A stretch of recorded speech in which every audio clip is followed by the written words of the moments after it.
C'est un tsunami numérique. 183 millions de comptes Gmail piratés, des milliards de messages, d'identités, de secrets personnels, désormais en circulation. Jamais une attaque n'avait frappé aussi fort, aussi profondément. Et le pire, vous pourriez en faire partie sans même le savoir, printemps 2025, Google pensait avoir tout prévu, serveurs renforcés, IA de détection, système de sécurité digne d'un bunker numérique. Mais dans l'ombre, un groupe de hackers préparait depuis des mois une infiltration d'une ampleur inédite. En avril, la TINIL française tire la sonnette d'alarme, des millions de données personnels circulent déjà sur le dark web. Free, France Travail, plusieurs institutions françaises ont été visées, mais un nom manquait encore à la liste, Google.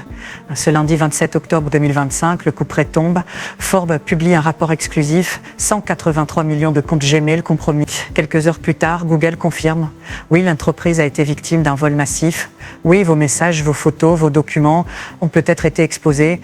Selon les premières analyses, l'attaque aurait débuté en mars 2025. Une série de serveurs européens et américains aurait été infiltrés par une faille dans l'un des outils internes de synchronisation des comptes.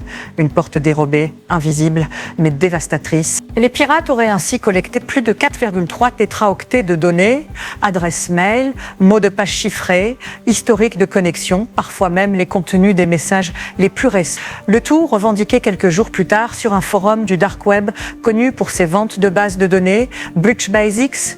Le message publié par les pirates est glaçant. Nous avons les clés du monde. Gmail n'est plus un coffre-fort, c'est une porte ouverte. Selon les spécialistes en cybersécurité, les données volées concernent aussi des utilisateurs français, allemands, brésiliens, indiens et américains.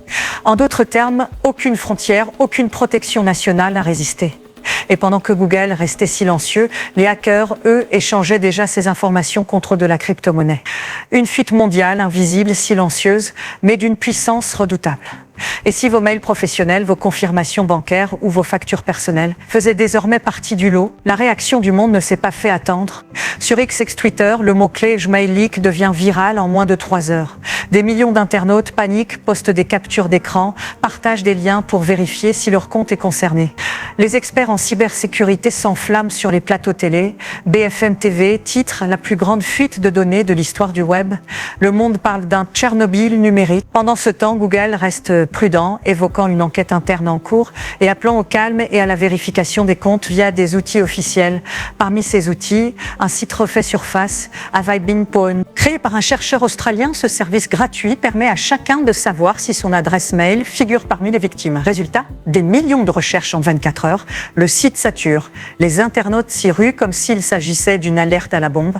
Les gouvernements réagissent aussi. La CNIL en France, le ministère de l'Intérieur en Allemagne et même la Federal Trade Commission américaine annoncent ouvrir des enquêtes. Certains experts vont plus loin. Ils accusent Google d'avoir minimisé l'attaque pendant plusieurs semaines. Mais le plus inquiétant, ce sont les témoignages.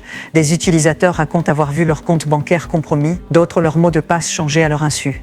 Certains affirment même que leurs correspondances privées ont été publiées sur Telegram. Et si ce n'était que le début, ce piratage soulève plusieurs questions majeures. D'abord, celle de la dépendance mondiale à un seul fournisseur. Avec plus de 1,8 milliard d'utilisateurs, Gmail est au cœur de nos vies. Des entreprises, des universités, des hôpitaux entiers utilisent la messagerie de Google. Une faille, et c'est tout un pan de la société numérique qui s'écroule. Ensuite, la valeur des données. En 2025, sur le dark web, un simple compte Gmail complet, adresse, mot de passe historique, se revend entre 3 et 15 $ selon le profil. Un marché noir potentiel dépassant le $1,5 milliard. Mais l'argent n'est pas le seul enjeu.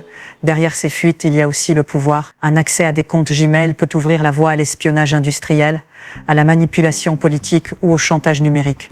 Les États eux-mêmes sont inquiets. L'Agence nationale de la sécurité des systèmes d'information, ANSSI, a publié un avertissement rare. Nous entrons dans une ère où la donnée vaut plus que l'or. Et pour cause, les campagnes de hameçonnage ou phishing. Des millions de mails frauduleux circulent imitant à la perfection les messages officiels de Google, des banques ou des opérateurs. Un clic, une erreur et vos informations partent directement chez les pirates. Les experts appellent pourtant les gestes essentiels. Activer la double authentification, changer ses mots de passe régulièrement. Et surtout, ne jamais cliquer sur un lien suspect. Mais soyons honnêtes, qui aujourd'hui lit vraiment les avertissements de sécurité? Nos vies numériques sont devenues un terrain de jeu pour les hackers et nous sommes tous les pions. Et si cette attaque contre Gmail n'était qu'un test?